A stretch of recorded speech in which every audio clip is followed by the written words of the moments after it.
الحمد لله وحده والصلاة والسلام على من لا نبي بعد. معزز سامعين، الله تبارک و تعالی جل جلاله انسان لا یو داسې نعمت ورکړی دی چې د هغې په وجه باندې د سیزونو ادراک کوي، مختلف قسمه سیزونه په هغې باندې ویني، په هغې کې تمیز کوي او د ښایسته او ښکلي څیزونو په لیدو باندې لذت او خوند حاصلوي.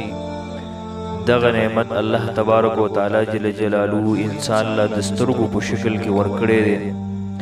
کله چې د انسان دغه نظر کمزوری شي نو د ګڼ شمار نعمتونو نه محروم شي، بیا دا تلاوت د قرآن کریم په لیدو باندې نشي کولی، د مور پلار او دغه رنګه د ګڼو نعمتونو د لیدونه دا محرومه پاتې شي. دې وجې نه که د چا په نظر کې کمزوري وي نو دې دپاره تاسو په وړاندې یو دم ویمه انشاءالله تبارک و تعالی چې تاسو دا عمل کوئ، د سترګو د نظر دغه کمزوري به زر تر زره ختمه شي. ځان سره دا نوٹ کئ، د قرآن کریم سورہ قاف 22 نمبر آیت فکشفنا عنک غطاءک فبصرک اليوم حدید، درې ځله په لاسونو باندې چوف کئ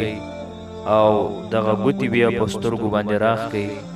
دې سره به انشاءالله تعالی د نظر کمزوري ښه شي.